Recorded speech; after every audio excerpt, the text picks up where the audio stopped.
All praises to the Most High God of Abraham, Isaac, and Jacob, and peace to everyone joining me on this program. This is the Fountain of Israel's Bible Studies program, and as always, it's an honor for me to stand before you on the Lord's holy Sabbath day. Now, before we get started on our lesson, please allow me to remind you to like, share, subscribe, smash that notification bell, check the description box below, and tell a friend to tell a friend to tell a friend. With that, let me go ahead and get you guys back into the lesson, which is from the High Value Hebrew series, and this is Protect Your Seed. The first two lessons was increase your value and pursue your purpose. Increase your value, pursue your purpose. The third one is protect your seed. This is really dealing with mate selection. It's very, very important. See, the thing is, when we look at our patriarchs, of the past, it was very, very important for them to choose the right person, to find their root, to find their Proverbs 31 or Sirach 26. It was important for them to find the right woman, It says, that he that finds a wife finds a good thing, but it's got to be a good wife. You got to find a wife. That means when you find her, she already has wife material. Which leads me to this lesson when we're talking about mate selection. That means that when you find this person, she is already wife material. Now we have to juxtapose that to what we see now in our society, which is modern women. Now I know it makes a lot of people uncomfortable when we talk about things like that. It makes some people feel a certain way. It didn't make righteous women feel a certain way. It didn't make traditional women feel a certain way. And it didn't make traditional wives feel a certain way. They're fine. They're like, well, I'm not like a modern woman. I don't do that. I don't go through it. I don't have a 304 phase. I'm good. Or I'm not like that anymore. And see, the funny thing is, because I said in the first part of the lesson that someone had a problem with me even talking about these things, talking about these modern things. And see, that's the thing. For me, that's kind of the ostrich putting their head in the sand, pretending like none of these things are around us, pretending like divorce isn't around us in our Hebrew community. Like there's no divorce. There's no baby mamas and baby daddies. There's no single parent homes. There's no alimony. There's no child support. There's none of that. There's no drama in our Hebrew community, in our faith community. Guys, we got to grow up. We're dealing with all the same stuff that's in the world. Why? Because you came out of the world and your spouse may have came out of the world. And so now you speak to the gentleman. You know what? Before I do that, let me go ahead and speak to the sisters, the ones who may get a little bit antsy, feel a little, twitchy because we're talking about this particular subject. Sister, do you want a righteous man? Okay, sure. I'm calling this series, High Value Hebrew and all that. Oh, okay, yeah. That's just a little, just a little fun there. But let me ask you: do you want a God-fearing, a Yah-fearing, righteous man? Man of ambition, a man who's on a mission, a man who has a purpose, a man who actually cleaves to his gender role. Okay, who's going to be a real man, okay, an alpha guy. A guy who's going to take care of you, take care of his family. He is about his business. He's about his father's business. You want a guy like that? So that's why I'm talking to guys about these type of things. Guy who's competent, guy who's capable.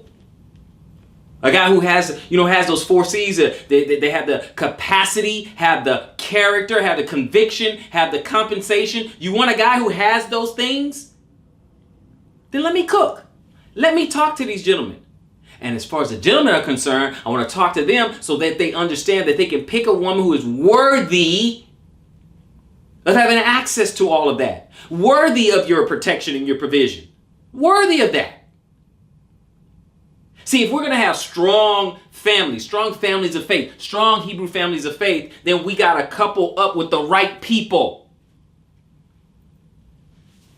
It's not going to work if you have a traditional man and a modern woman or vice versa. It is not going to work. We're not going to have strong families. We know what we have out there right now. We have broken homes, single family homes. That's what we have.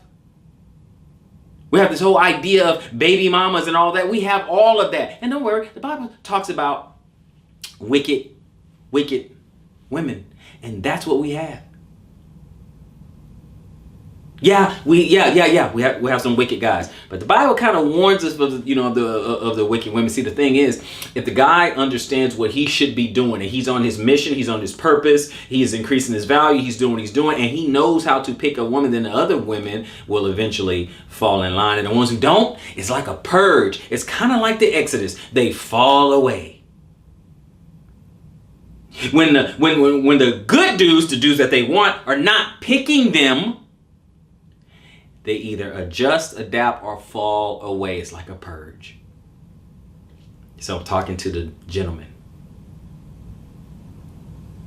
To not deal with modern women. Go get some of these traditional sisters out there. Get some of these traditional women out there. Women who are cooperative, who do have their Ruth moments. You look at how Ruth did, how she did it. Ruth didn't get out there and twerk and hopped on Instagram and all that. She didn't do all that. She was modest and covered up and showed how she can be of service before Boaz redeemed her. She showed her worth before. What do they do today? But that's okay. Don't worry about it. We're gonna talk about it today. We're gonna look at it. Let's go to Isaiah. It's no problem. We are going to look at it. We're gonna go to Isaiah. You guys know where we're gonna go. We're gonna go to chapter 3 real quick. Let me read in 12. As for my people, children are their oppressors, and women rule over them. Pause to note. Over the last 50, 60 years, the advent of feminism, the idea that, you don't need a man, the government handed out, basically with all the benefits and things like that, all these government subsidies, you basically had, the women were offered a government husband. I mean, they need up, this money. I mean, why else do they need a man, right? So what I'm saying is that this whole idea of feminism has been pushed on women, particularly the sisters, been pushed on women, and they fell for it hook, line, and sinker. I don't want a man. I don't need a man. I can do it all by myself, right? Strong, independent. And who the poster childs for those words, for that particular mantra? Who are the poster children for that? Our women. The daughters of Zion. They're not the only ones, but they're the poster children. They're the ones who are carrying that torch. Oh, don't believe me? Look at the marriage statistics. Which group is the least married of the females? Who is the least married? As you guys already know, the sisters. Least married. Only 1 in 4 will ever get married, period. Only 1 in 4. Because the daughter of Zions have been haughty. What today? We call them delusional. Oh, I know it hurts. I know no one wants to talk about it, but we're going to talk about it. Verse 16. It says, moreover, the Lord said, because of the daughters of Zion are haughty and walk with their stretched forth necks and wanton eyes, walking and mincing as they go and making a tingling with their feet. You know what? Let's take a look at something real quick. I want to go on over to, let me go to my Strongs real quick. Let's look in the Strongs. Isaiah 3:16. Haughty, okay, which is gaba in the Hebrew, to be high, to be exalted, to be high, lofty, okay, tall, lofty, don't always have to be tall, to be haughty, okay, to make high or to exalt, okay, that is to be lofty, figure to be haughty, okay, lifted up, mounted up, be proud, okay, upward, let's just say arrogant. Okay, let's just keep it simple. Let's just keep it simple. Arrogant, high-minded, stiff-necked. When we look at the context, what does it says? Walking with their stretched forth neck. Can you imagine? stretch forth neck, right? Okay, looking down their nose. Okay, the daughters of Zion is doing that, right? Just what we're reading. The daughters of Zion are doing that. Now, other women are doing it, but I'm just saying that our women are doing it. So, for some of these women, I can say this: look, not everyone's going to change. There is an opportunity that you can take this, and I'm just talking about the wicked women. I'm talking about the one who've been duped by, effemism and all that. Who says, you know what, something is wrong. I am not getting the outcome that I want. I'm not getting the results that I want. I don't feel like I'm in the will of Yah. I feel like I'm out of place. Okay. I'm not getting the blessings that I would really want. I'm not getting the husband that I'm praying that the Most High sends me. I'm not getting the family that you. So there is hope that there could be a change, but you have got to take the information. You got to take accountability. You got to say, you know what? I got to do something different. So I don't want to hear a whole lot in this particular lesson. Too much pushback, because the first two, I was talking to the men. I was telling you, man don't work, don't eat, okay? If I didn't say it then, I said it now. Man don't work, don't eat. You don't deserve anything. You don't deserve this family. You have to work for, we have to work for. There's no easy way. There's no praying your way through it. For guys. There's no praying our way through it. Sure, we can pray, but we better pray while we're working. I told them, males are born, men are created. We have to become. We have to produce. No way around it. That's the hard road, right? That's hard. Can't be a bunch of Pookies and Rays out there. I said all of that. Now, this lesson, I got to deal with the Pookishas.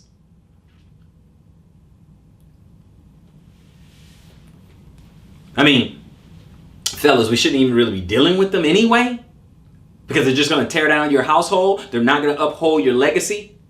You really want that flowing through your bloodline? You really want your bloodline flowing through a Pookisha? Leave her alone.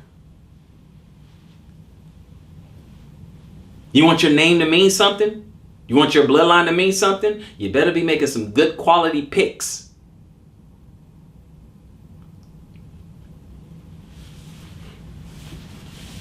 (17) Therefore the Lord will smite with a scab the crown of the head of the daughters of Zion, and the Lord will discover their secret parts. All this stuff that's going on, we already know our sisters, a lot of them, not all of them. There's a time things. I guess it's getting better, but we've seen some sisters with hair issues, with the, with chemical burns, and they kept trying to do their hair certain ways, and they can't quite do it. They got to wear wigs and weaves and all kinds of lace fronts and all kinds of craziness, right? Which guys we don't, which we as guys we don't like. We don't.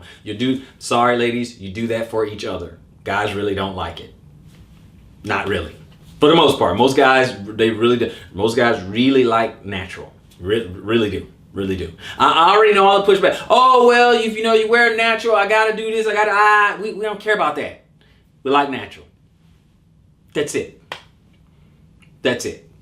Okay?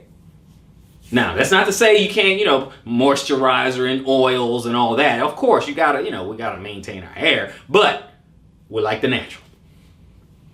Give us an option, natural or weaves and tracks and all natural. Okay, just letting you know. Let me drop down to 24. And it shall come to pass that instead of sweet smell, there shall be a stink, and instead of a girdle, a rent, and instead of well-set hair, baldness. And instead of a stomacher, a girding of sackcloth, and burning instead of beauty. That is what's happening to our sisters. That is what's going on. He said that was going to happen because they got a little too high. See, here's what you got to understand. See, our women and women of color in general, there was a time where they were the standard of beauty. There was a time where our women was the standard of beauty. Beautiful, sun-kissed skin. Beautiful, voluptuous lips. Beautiful hair, whether it be locks, braids, afros. Absolutely gorgeous. and they were the standard. And somehow, some way, after we've been conquered, and even after we are not in chains anymore, we're in the prisons of our mind, and that our sisters got tricked into thinking that the European look, this Eurocentric look, is now the new standard. You see our sisters borrowing the look from other people, but you don't see a lot of other people rocking fros. Sure, some of them try to get our locks, for the most part. But see, that's the thing. They do like certain aspects of our sisters. When they get the BBLs, when they get the lip injections, when they get the, you get what I'm saying. First, they told you it was no good. They told you it was ugly. They frowned on it. Your skin's ugly, yet they go get tans. Your lips are ugly, but yet they get filled. Told you all this. And our sisters, you bought it hook, line, and sink. And now they have to sell it back to you. To what you were getting naturally. What the Most High gave to you. I'm here to tell you, you were tricked. Hoodwinked. Hornswoggled. Bamboozled. Sorry. You were. So we're going to go over here to Proverbs 5. 3-8. For the lips of the strange one drop as a honeycomb, and her mouth is smoother than oil. But her end is bitter as wormwood, sharp as a two-edged sword. Her feet go down to death. Her steps take hold on hell, lest thou shouldest ponder the path of life. Her ways are movable, that thou canst not know them. Hear me now, therefore, O ye children, and depart not from the words of my mouth. Remove thy way far from her, and come not nigh the door of her house. It's an evil, wicked woman. Fellas, we know that, hey, we're visual, right? We're visual. We like what we see. Do not be fooled by that. We all want, as far as looks, the 8s, 9s, and 10s and all. Do not be fooled by that.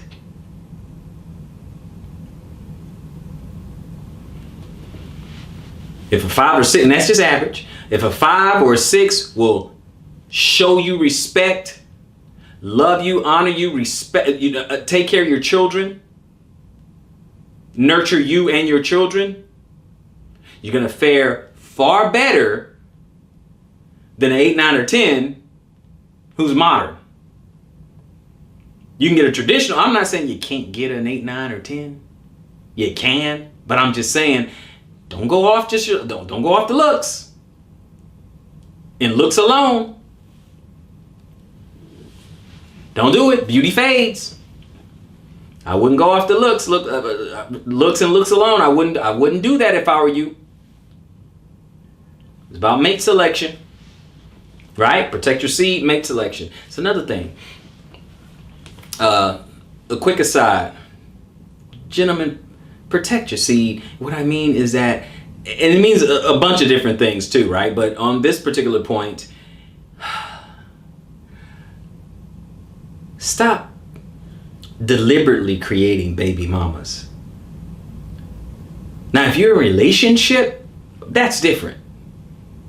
But stop deliberately making baby mamas, meaning someone you don't intend on being with regardless. You're going to basically smash and dash, hit and run. Come on, we're all adults here. Don't do that. That's not good. That can get you cut off. Don't do that. See, the difference is commitment, right? The difference is commitment. We're going to keep going. Proverbs 9. So stay away from Certain women, gentlemen, Proverbs 9, we're going to read 13 through 18. Proverbs 9. 13 says, a foolish woman is clamorous. She is simple and knoweth nothing. We've seen that, right? Social media's out there. We've seen loud and clamorous women. For she sitteth at the door of her house and on a seat in high places of the city to call passengers who go right on their way. You're just minding your business. Whoso is simple, okay, again, let him turn in hither. And as for him that wanted understanding, she saith to him. So she's about to, talk to him because he's simple, or simp, being a simp, right? Stolen waters are sweet, and bread eaten in secret is pleasant. But he knoweth not that the dead are there, and that her guests are in the depths of hell. Don't know, man. She's about to mess your whole life up. She's about to mess your whole life up. So we're not supposed to talk about this. We're not supposed to talk about it because it sounds too manosphere, red pill. It sounds too much. So that's what you see. The Bible's already talking about it. Simple man, simp, short for simple. But we know it's just, pedestalizing a woman when it's unwarranted. There is no reciprocity in your treatment. Right? You pedestalizing a woman and then there's no reciprocity. She doesn't give you the same respect, don't give you the same honor, not giving the things that you need. You're just lavishing all this love, affection, this money, this time, attention, and money, honor. You just ATM, attention, time, and money, just doing all that, and she's just letting you.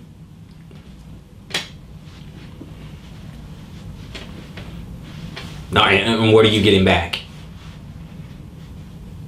You are supposed to be the head, the leader, the patriarch.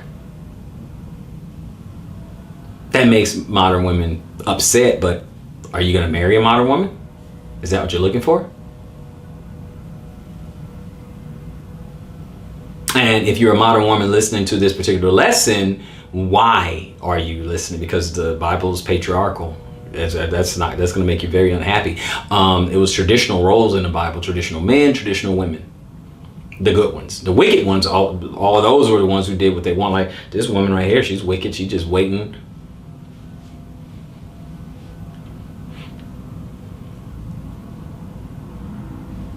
So let's go ahead and continue. We're going to drop back. Proverbs 6. Proverbs 6. 6. And we're going to go 24 to 29. 24. To keep thee from the evil woman, from the flattery of the tongue of a strange woman. Okay, strange is not a race, by the way.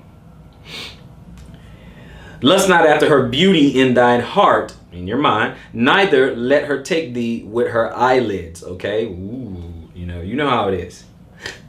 For by means of a whorish woman, a man is brought to a piece of bread, and the adulteress will hunt for the precious life. She does this. See, a lot of these whorish women, as the Bible would say,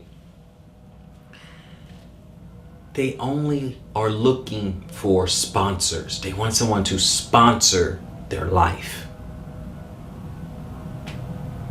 So you're looking for a woman who wants a husband and perhaps a family. Peradventure, she wants to help you build up your legacy.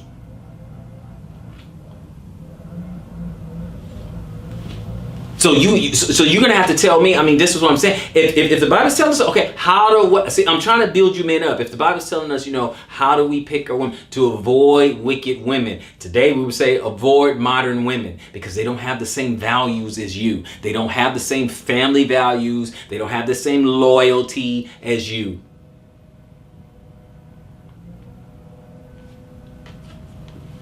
We have all this colloquial language, and these phrases. She belongs to the streets and 304, and she ain't loyal, and all that. It's not your woman. It's just your turn. Oh, we know all that's out there, gentlemen. I'm trying to tell you, if you want to build your life, you got to get with the right woman. You got to get someone who is actually wife material.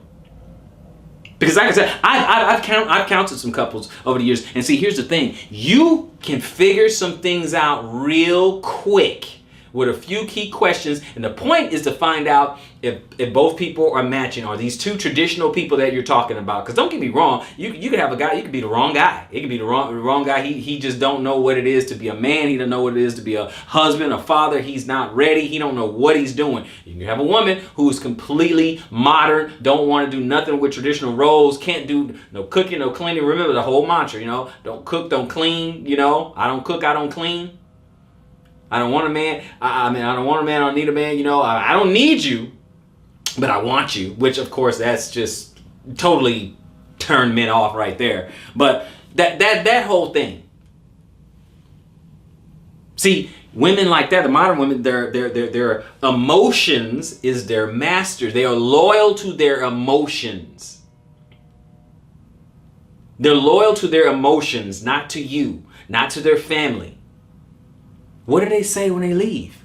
Oh, well, I just wasn't happy. And God, some of you said, I talked to people, God, he don't want me to be sad, and he don't care nothing. He don't care whether you happy or sad in your marriage and nothing like that, because a marriage is about duty, D-U-T-Y. That is what it's about. It's about duty.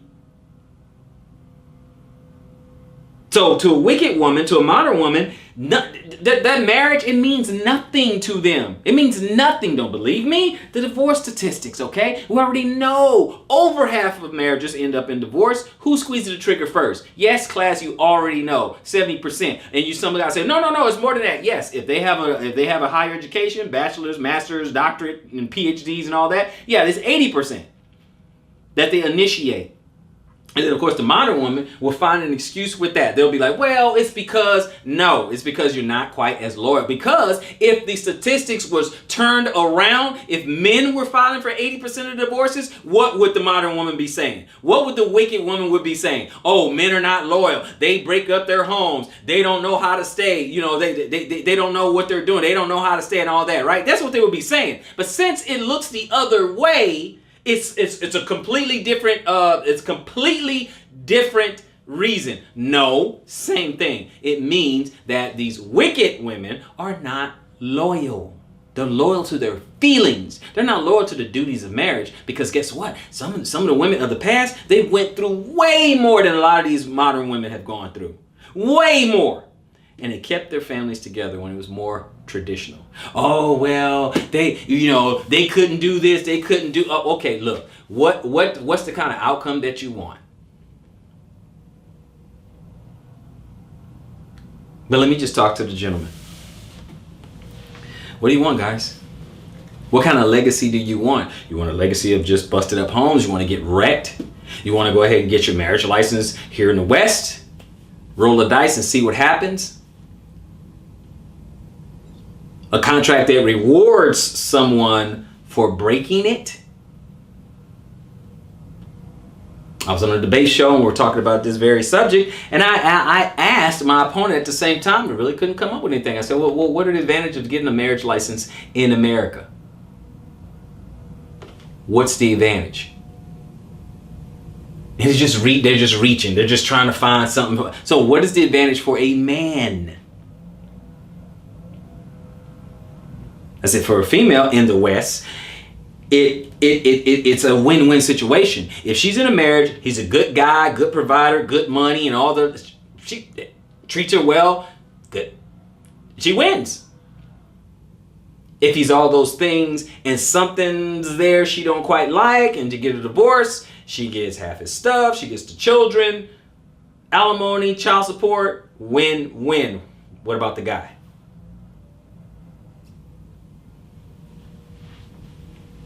Now, gentlemen, do you see how critically important it is for you to make good choices when it comes to a wife? You can get wrecked. Let's keep going. We're in 6, and I started over in 24. Did the strange woman, the whole eyelids. Okay, 27. Can a man take fire in his bosom and his clothes not be burned? Can one go upon hot coals and his feet not be burned? Okay, so he's asking, he's posing the question. So, 29. So, he that goeth into his neighbor's wife, whosoever touches her shall not be innocent. Let me say something right now, guys. If a woman is married, stay away from her. You cannot and will not have a good relationship if she belongs to another man. Do you understand that? I'm saying it as clear as I can make it. Gentlemen, you need to make really, really sure that she's not married. And if you do understand that she's married, she's off limits. Do you understand what I'm saying? Do you understand what the scripture is saying? You will not be innocent. You'll be guilty of adultery. And let me tell you something. A relationship born out of adultery is going to be wrought with peril. It's going to have problems.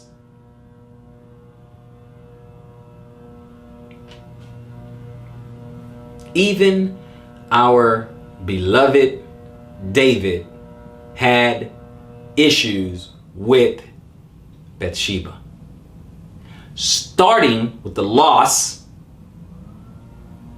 of their firstborn child. And after that, you saw we know the strife in their home, one of his wives, one of his own sons, and his wife in broad day, and all. We do remember all of this, right? Your life will be rife with trouble. She's married, walk away. Okay? Let me drop down to 32. But whoso committeth adultery with a woman lacketh understanding. He that doeth it destroyed his own soul. If a woman is married, walk away. Gentlemen, please. Proverbs 7. Let's go to 11. Proverbs 7, starting at verse 11. She is loud and stubborn. Her feet abide not in her own house. Just like a modern woman. Now is she without. Now in the streets, and lieth in wait at every corner. Okay? The whole, I know you guys even say, I know you guys already thought about it. She's in the streets, right? You already know. She belongs to the streets, right? Okay? So you have that. So she caught him and kissed him, and with an impudent face said unto him, I have peace offerings with me. This day have I paid my vows, and therefore come I forth to meet thee, diligently to seek thy face, and have found thee. I have decked my bed with coverings of tapestry, with carved works, with fine linen of Egypt. I have perfumed my bed with myrrh, aloes, and cinnamon. Come, let us take our fill of love until the morning, and let us solace ourselves with loves. For the good man is not at home. He is gone on a long journey. He has taken a bag of money with him, and will come home at the day appointed. He'll be back at a certain time. The day appointed. With her much fair speech, she caused him to yield. With the flattering of her lips, she forced him with the, yeah. Because that's what they can do, guys. Our natural proclivities, when we talk about male, female, our natural strength. For men, it's force. With women, it's finesse. He goeth after her straightway, as an ox goeth to the slaughter. Hello? Or as a fool to the correction of the stocks. Yeah, you're going to get it. See, it says in the other verses, it says you're not going to be innocent. Till a dart strike through his liver, as a bird hasten to the snare, and knoweth not that it is for his life. Don't even know you're about to get cut off. You are hurting your own soul, gentlemen. I cannot stress this enough. Leave these married women alone. Hearken unto me now, therefore, O ye children, and tend to my words of my mouth. Tend to the words of my mouth. Let not thine heart decline to her ways. Go not astray in her paths. For she has cast down many wounded, yea, many strong men have been slain by her. See? Force versus finesse, right? Her house is the way to hell, going down to the chambers of death. She would get you killed. She would get you cut off. I'm talking about, when I say I'm talking about protect your seed, I'm talking about how you have to build your household. How you build your household. So, one, married women, gentlemen, are off. They're out. They're done. They cannot be married. And if they're divorced, they better be divorced lawfully. Or else you are screwing up the very foundation of what you're trying to build.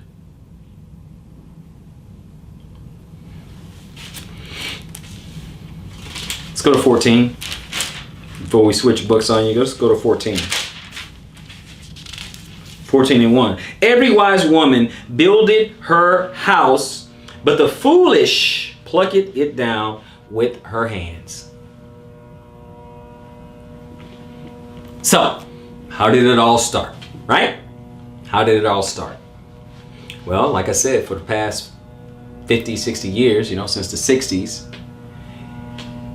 women traded in their husbands, particularly our sisters, traded in their husbands for government husbands with this whole feminist movement. Then you, of course, you had sexual liberation in the 70s. And then from the 80s on, you have this, this campaign, I should say, a campaign where men are shamed, they are mocked, they're jeered, they are portrayed as buffoons. Look at all your sitcoms. Look at them. 70s, 80s, 90s. Where are the strong men? Where are the examples of strong, competent men? The women were portrayed as the poor, put upon, intelligent, put together women. I can show you clip after clip after clip after clip.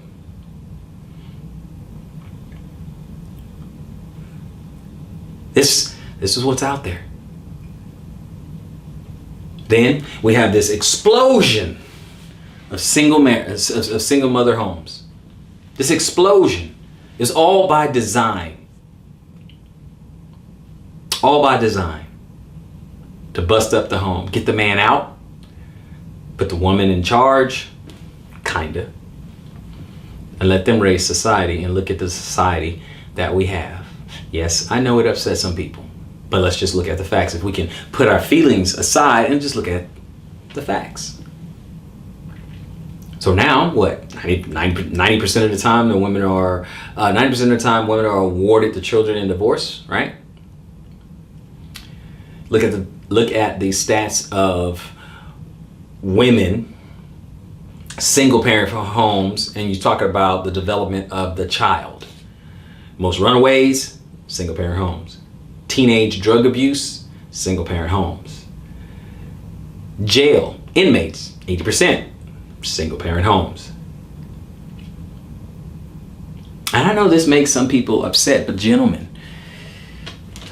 this is how you have the destruction of our families. This is how you have the destruction of a society. This is how it happens. Now I know some people, oh, you're just blaming the... No, what I'm saying is how we're going to fix this issue. And if men take the lead, understand their roles and what they should be doing, become quality men, men of Yah, God-fearing men of Yah, and picking the right women, picking Ruths and Sarahs, not Jezebels. You're picking them. Telling men not to be Ahabs. And pick the right women. And the women a lot will fall in line. The other ones will fall away, which is exactly what we need. If this thing is going to get turned around.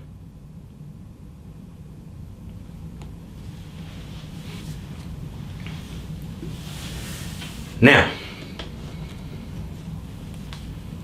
we need a woman who is going to build up her household, not tear it down.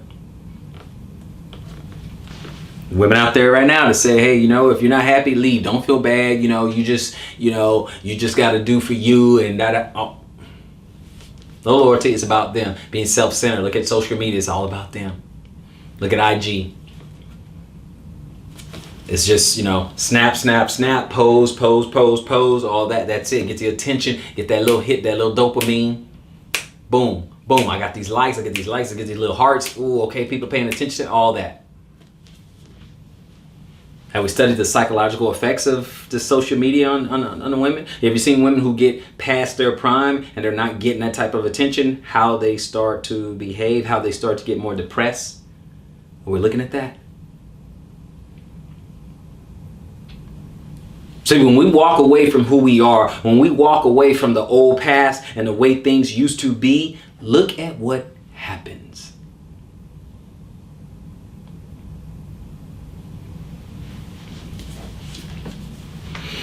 We're gonna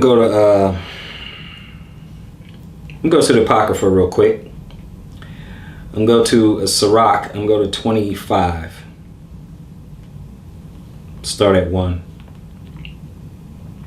Then I'll move around a little bit.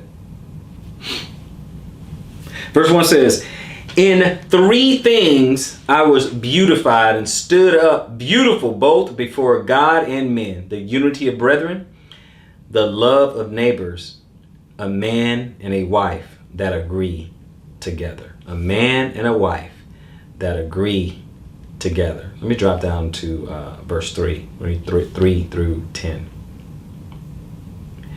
If thou hast gathered nothing in thy youth, how canst thou find anything in thine age? Oh, how comely a thing is judgment for gray hairs, and for ancient men to know counsel, to have some sort of wisdom about themselves, right? Oh, how comely is the wisdom of old men, and understanding and counsel to men of honor. Much experience is the crown of old men, and the fear of God is their glory. There be 9 things which I have judged in my heart to be happy, and the 10th I will utter with my tongue. A man that has joy of his children, trying to build your family, right? He that liveth to see the fall of his enemy,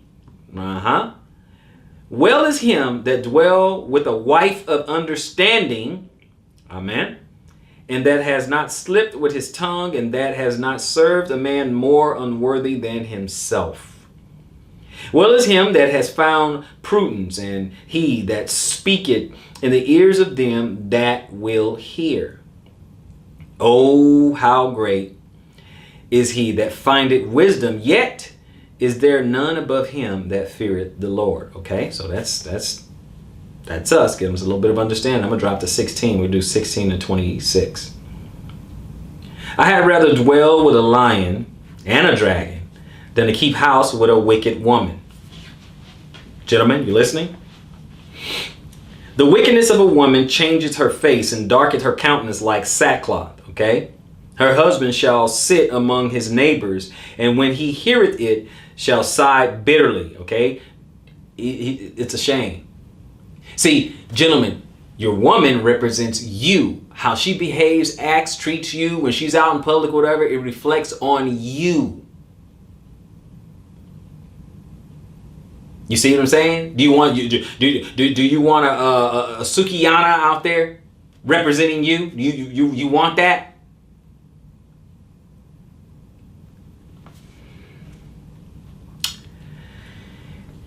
All wickedness is but little to the wickedness of a woman. Let the portion of a sinner fall upon her. As the climbing up of a sandy way is to the feet of the aged. So if a wife full of words to a quiet, so is a wife full of words to a quiet man.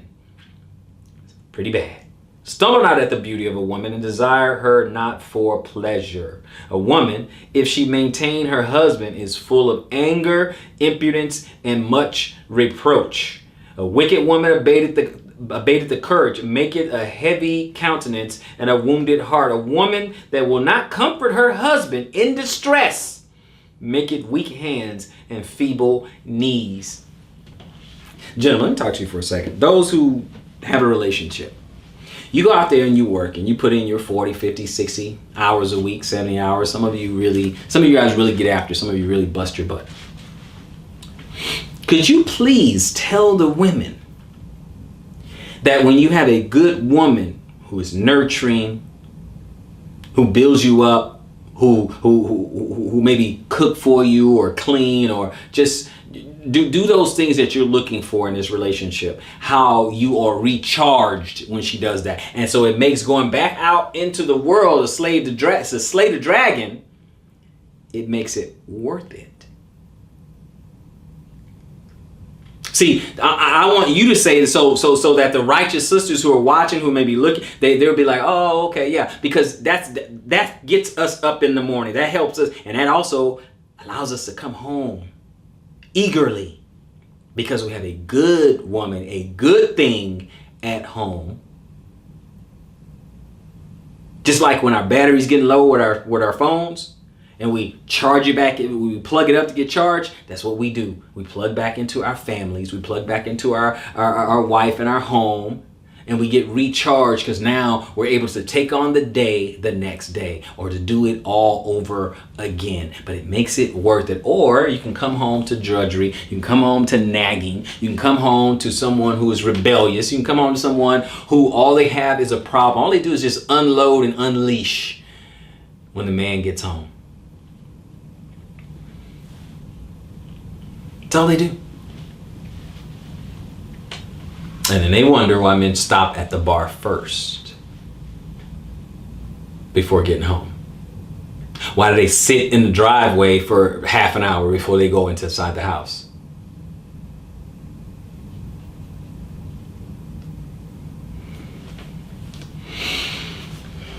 Of the woman came the beginning of sin, and through her we all die. Give the water no passage, neither a wicked woman liberty to gad abroad. Forget about them girl trips. Forget about that. If she go not as thou wouldest have her, cut her off from thy flesh, give her a bill of divorce, and let her go.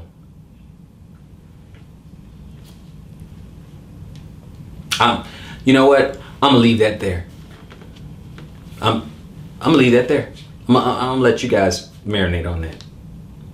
Gentlemen,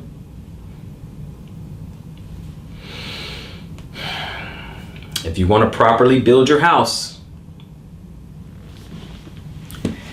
all right, I'm still in Sirach. I'm going to chapter 9. Chapter 9, start at verse 1. Be not jealous. It says, be not jealous over the wife of thy bosom, and teach her not an evil lesson against thyself. Okay, treat her right. Okay, treat her right. Give not thy soul unto a woman to set her foot upon thy substance. Okay, give not thy strength to a woman. Proverbs 31. Right, give not thy strength to a woman. Meet not with an harlot, lest thou fall into her snares. Don't deal with a 304. We don't say harlots today. I'll say harlot, but I don't say harlots today. Say 304s, right? Don't give yourself to a 304. Unless you're going to fall into your life. Guys, you don't have to comment down below, but come on. Some of us have, in the past, we may have dealt with something and it's just nothing but a headache. You can at least say it's not worth it. Okay, comment down below. Papa, if you dealt with someone, put down there, gentlemen, it's not worth it. Comment down below. Yeah, it wasn't worth it.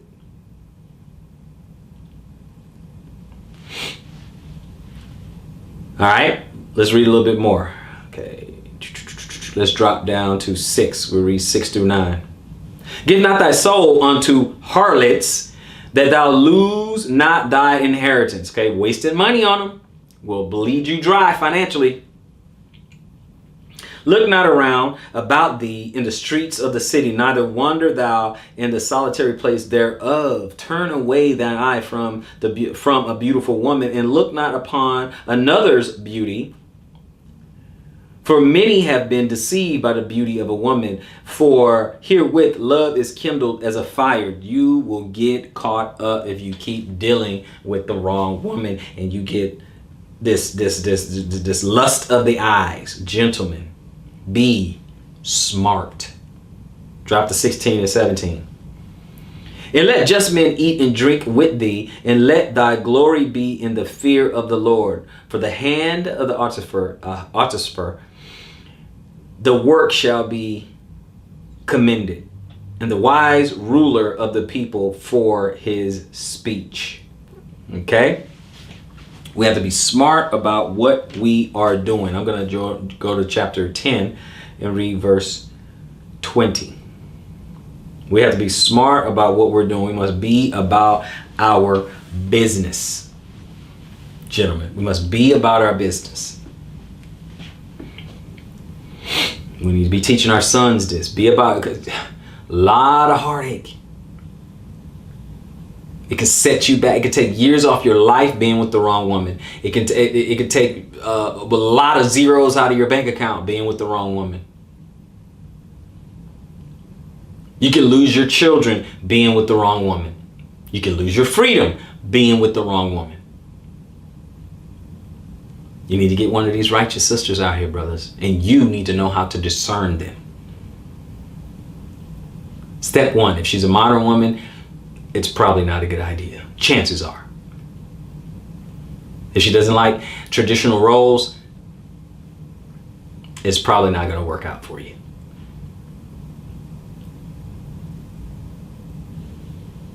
She legalitarian, it's probably not going to work out. We're all equal, we're all the same, we're not. Two different roles, two different functions, we're not.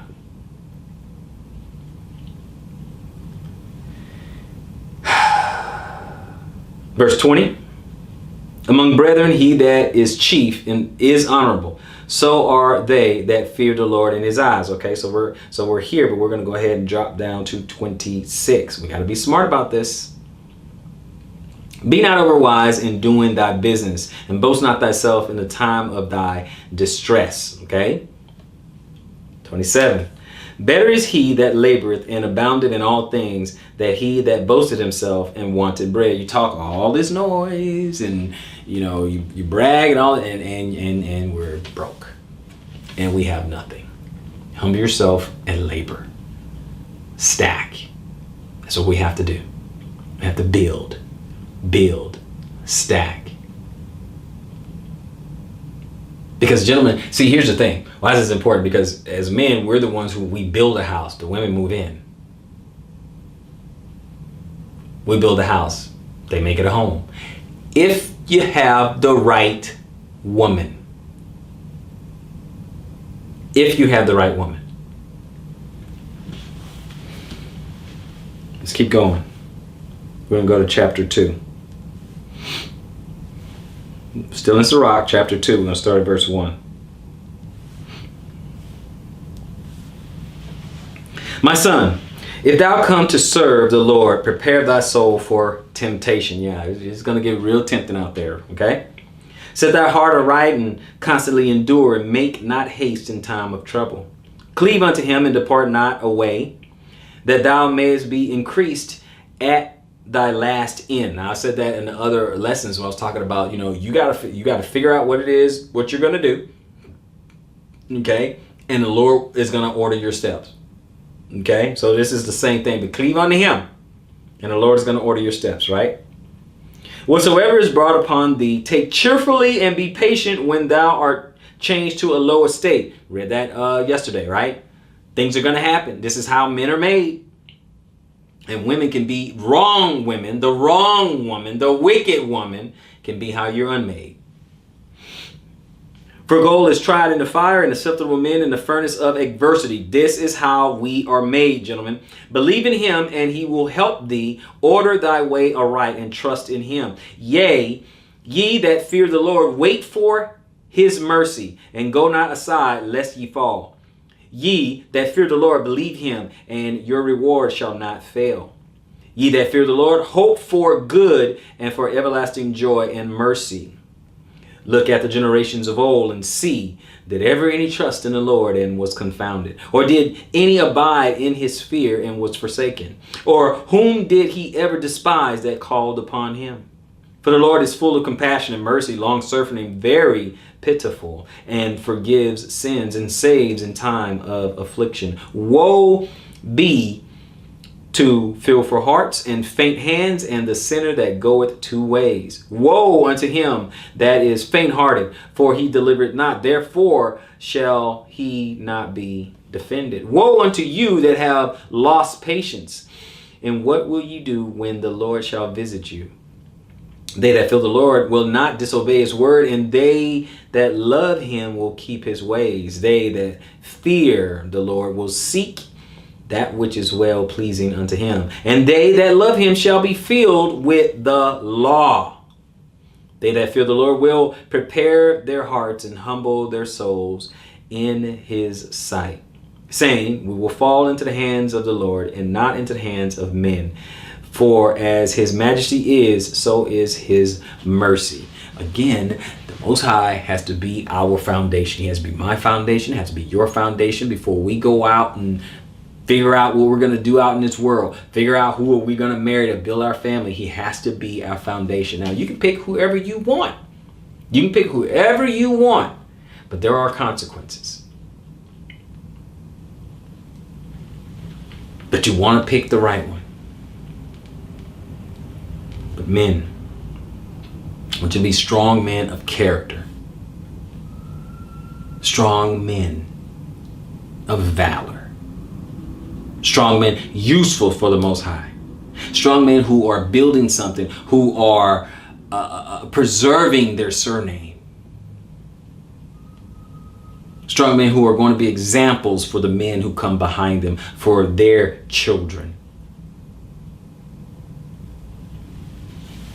Who are going to raise and rear other strong children.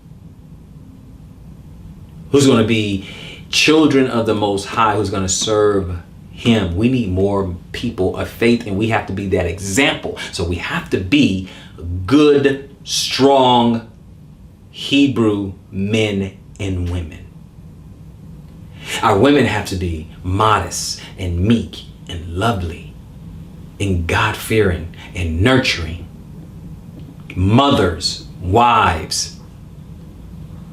Men have to be strong protectors, providers, servant leaders.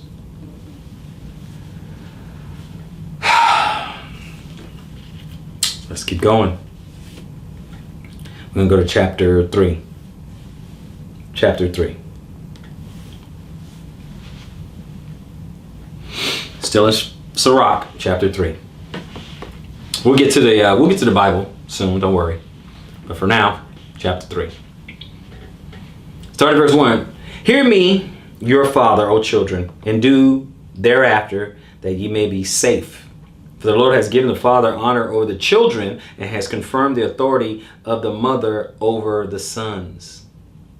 Whoso honors his father maketh an atonement for his sins, and he that honored his mother is as one that laid up treasure. You know, it's still that's Torah too. Honor thy mother and father, right?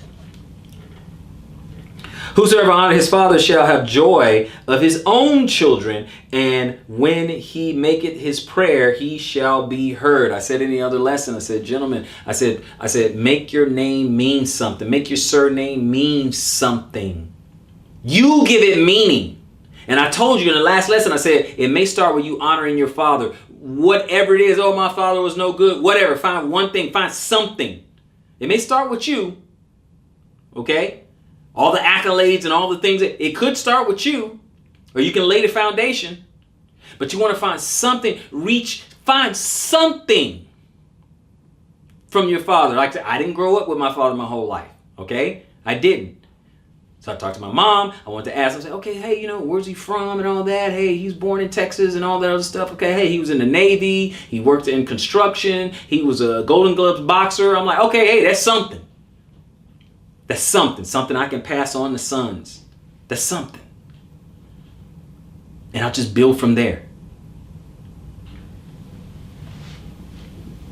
Everyone wants to know who they came from. Everyone wants something to aspire to, something in that bloodline to be proud of. It may have to be you. It may have to start with you. What is the standard? Does it mean you have to be some rich celebrity? No, it doesn't mean that. But you can have some principles. You can have some characters. You can have a standard for your family. You can say, hey, son and daughter, you can say, this is what it means to be a XYZ. This is what it means to be one of us. We are about this. We serve the Most High. We don't quit. We respect education or knowledge. What does it mean? And let your seed stack on top of what you built, the foundation of what you built. The last lesson I was telling you to go ahead, just go online, build a family crest. Put your surname on there, build a family crest. You can put anything in there. You can put the Bible on there. You can put a Lion of Judah on there. You can put a menorah on it. Whatever it is that you want to go that route, whatever it is. I don't have mine handy with me, but I have one. I don't have it handy with me right now, otherwise I'd show you. But you just do that and just make your name mean something. So your son, so they can aspire to something. What does it mean? Every boy wants an identity. And don't get me wrong, I'm not forgetting about the daughters. I'm not forgetting about the little girls, your daughters and stuff like that. But we do know they grow up, they get married. Now they're starting to help another man and expand their surname, not your surname, but their surname, their husband's surname. Okay, because that's why I'm focusing in on the sons. I told you, you need to get your sons into certain particular milestones, get into that certain competition. First, they learn chores and things like that. They learn how to hunt. They learn how to fish.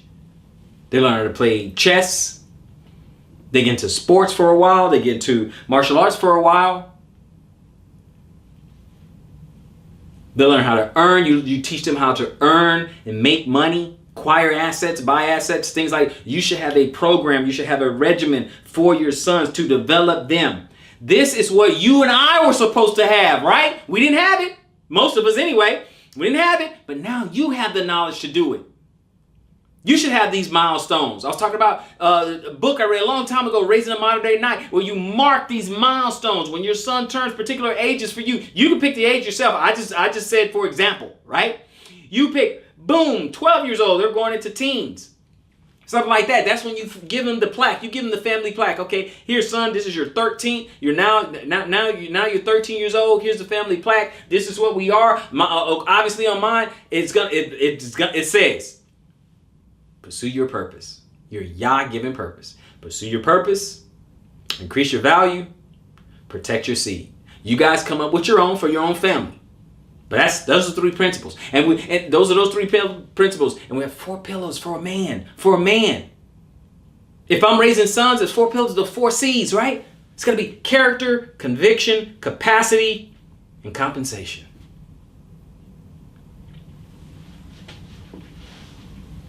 This is how we begin. I'm just laying the foundation. Because I didn't know all this my whole life.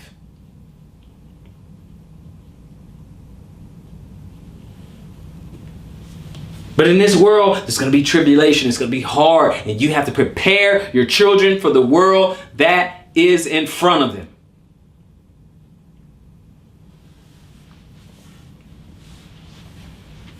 And if you want your sons and your daughters, if you want your sons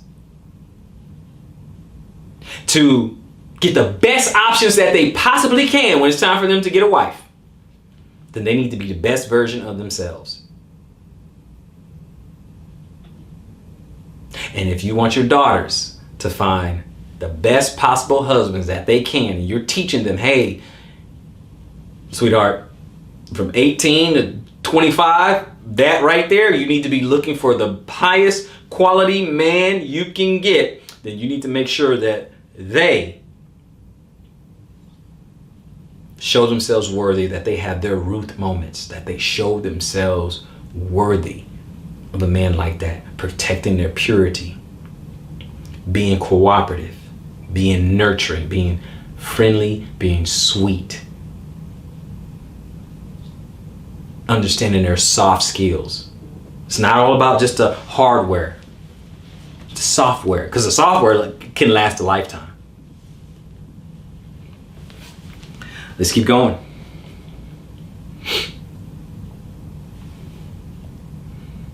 So that when you honor them. Verse 5. Whosoever honor his father shall have joy of his own children, and when he maketh his prayers, he shall be heard. He that honoreth his father shall have a long life, and he that is obedient unto the Lord shall be a comfort to his mother. Amen.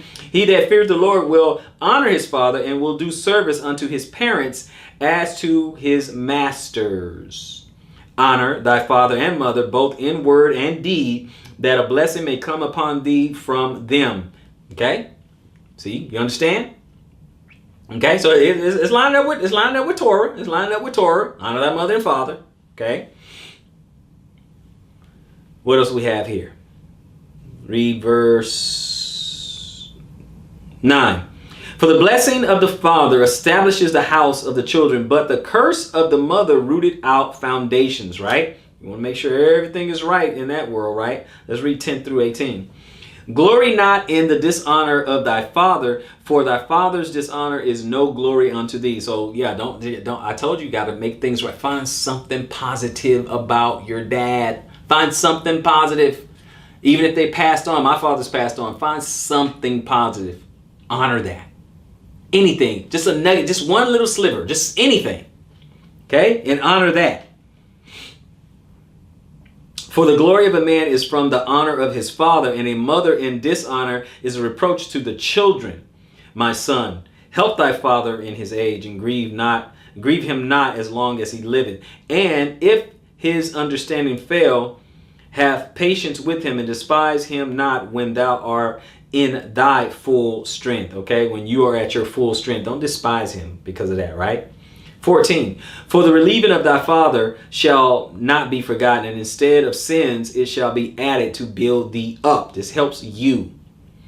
In the day of thine affliction it shall be remembered. Thy sins also shall melt away, as the ice in the fair warm weather. Okay, this is to help bless you and your family, because you're honoring your mother and your father. You're honoring them. This is just kind of expanding on what's said in Torah on how to honor them, right? Don't despise them because you got to help them out and stuff like that. Yeah, it gets tough, it gets hard, stuff like that. But you're doing it so that you can get a blessing to your life, so your life is fine, so your household is complete, that you are getting a blessing in your home when you build a wife and you have children and stuff like that, because you want that. You're passing on the same thing. So you're passing this on to your children too, because they're watching how you treat your parents or how you honor your parents. I know some of our parents have passed on, but for those that are alive, they're watching how you treat and talk about your parents. See, in America, in this culture, this family thing, it's all over the place over here, right? It is all over the place. But I'm trying to get you to bless your family, how to build strong, faithful families.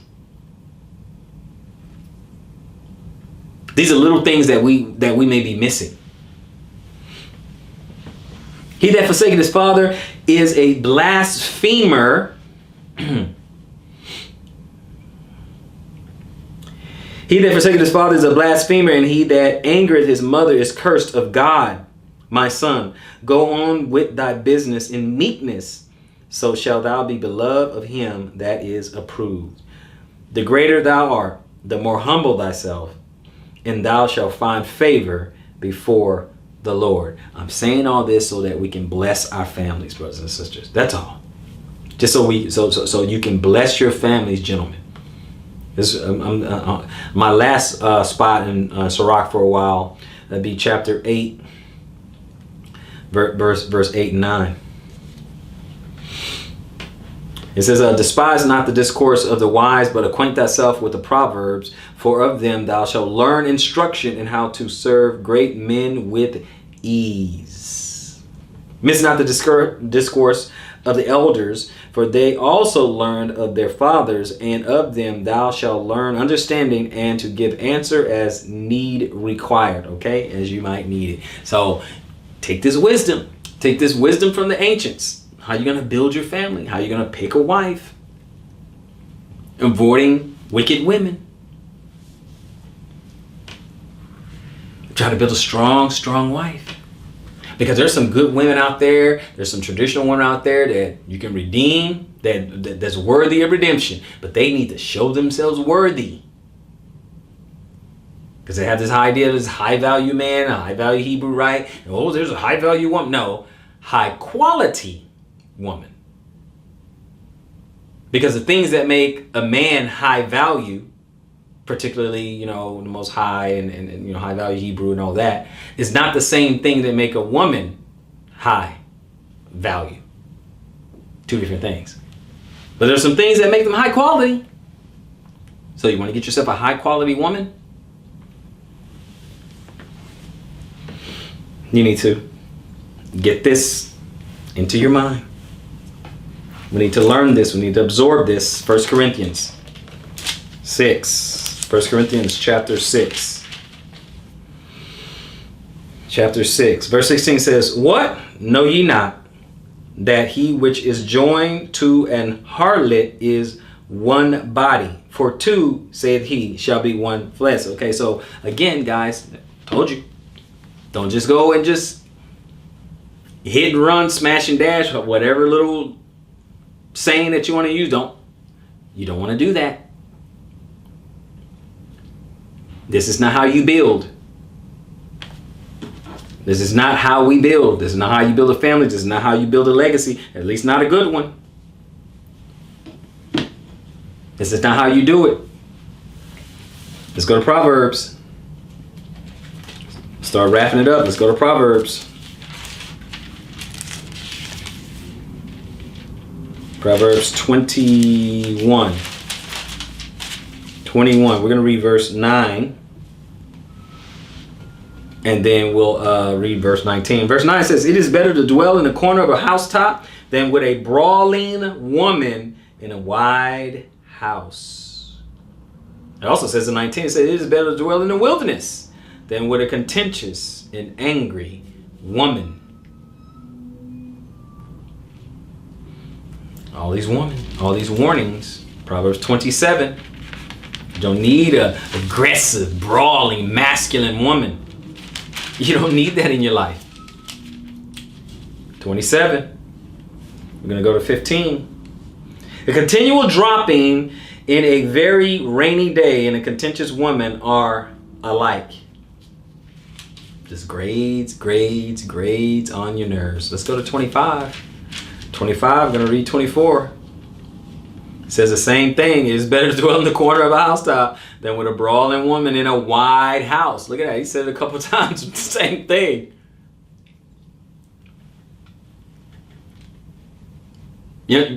Are you guys, you getting it?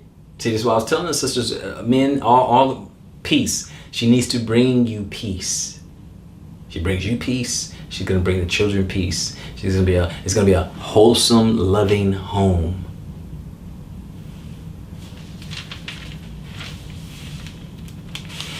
Let's go to 30. Proverbs 30 and 20. Verse 20. "Such is the way of an adulterous woman. She eateth and wipeth her mouth and said, I have done no wickedness." Because of accountability. There's no accountability to a wicked woman or a modern woman. Zero accountability. Don't deal with them. Don't deal with them. Do not pick them. See, there's going to be a purge. Okay? There's going to be a purge. Not everyone's going to make it. Not everyone's going to be able to get a righteous man. That's why you're going to get Isaiah 4 and 1. Because not everyone's going to be able to get one. They're going to want one. But they're not going to be able to get one. Not everyone's going to be able to get one. Because it's about family. It's about legacy. It's about being covered. It's about doing what we are biologically designed to do. It's about following our biological imperative, the one that the Most High put in us. About being who we are. Because see, how we get true fulfillment is when we're living out our purpose, when we are doing what we're designed to do. That's when we are fulfilled.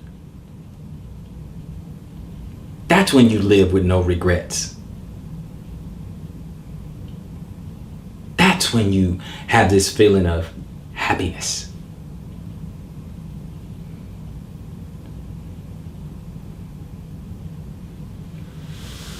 That's when you get your dopamine, your oxytocin, your serotonin.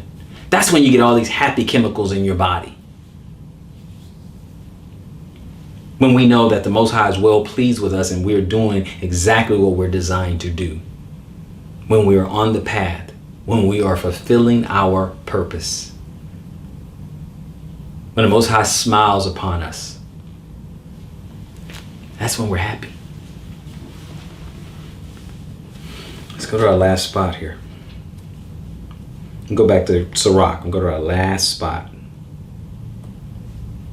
Go to Sirach 26.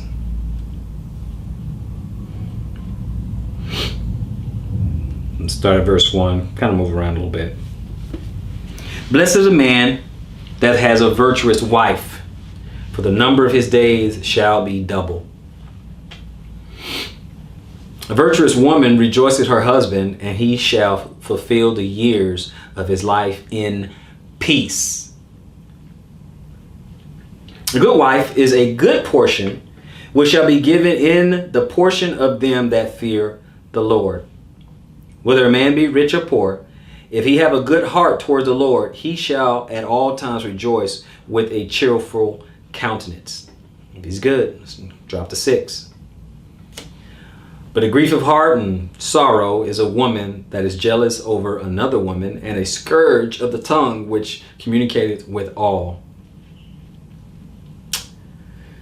An evil wife is a yoke shaken to and fro.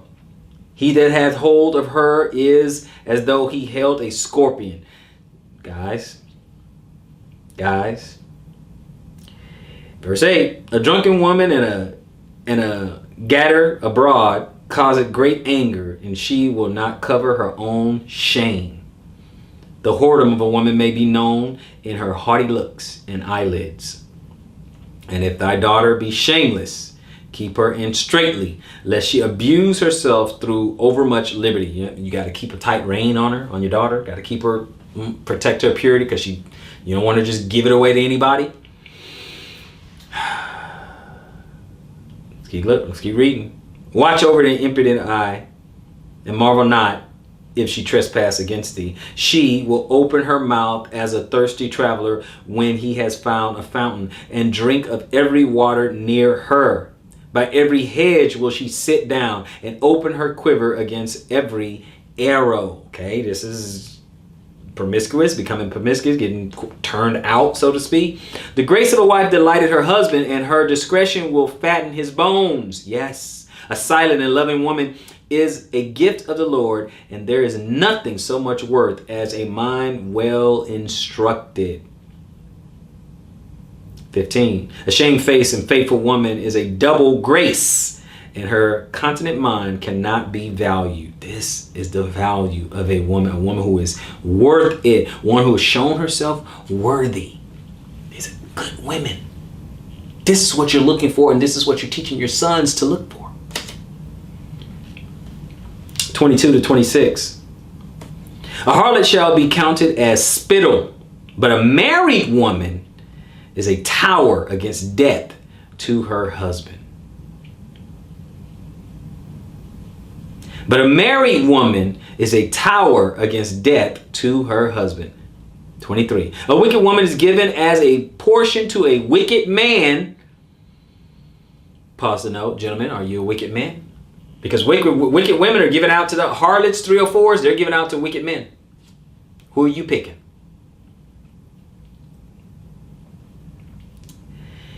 But a godly woman is given to him that feareth the Lord.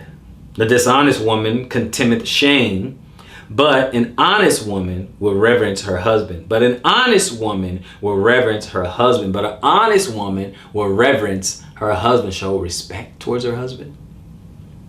See, sisters, what you have to understand is that men value respect above the I love you. Because through respect, he perceives you love him. See, the I love you, I love you, I love you, and you disrespect him at the same time, he doesn't believe the love. But if you don't even say I love you, but you show respect, he thinks you love him.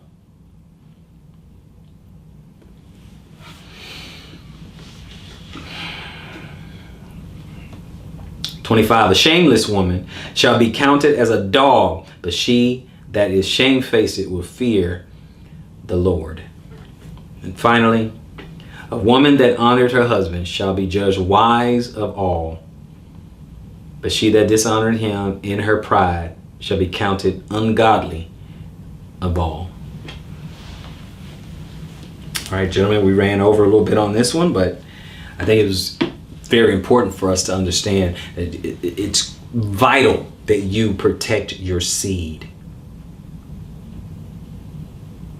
No more creating extra baby mamas and all that. No. We're not doing that. I know some of you already have some. I know. Not everybody, but I know some of you do. Fine. We're not creating more. We're getting our act together. And I know it's not always your fault that there are baby mamas. Some of them, they left you. Some you left them. And some, they left you. I get it. I know. We're not going to create any more. We're going to increase our value. We're going to pursue our purpose. And we're going to protect our seed so we can become the best version of ourselves the way Yah intended. So we can build stronger homes, stronger families. And we can redeem the roots out there that are worthy to be redeemed. And sisters, be righteous, be worthy in your high value Hebrew man. And I'm not just talking about money. A righteous, Yah-fearing man will find you. Hope somebody has been edified by this lesson. So until next time, search the scriptures and prove all things. Shalom, Israel.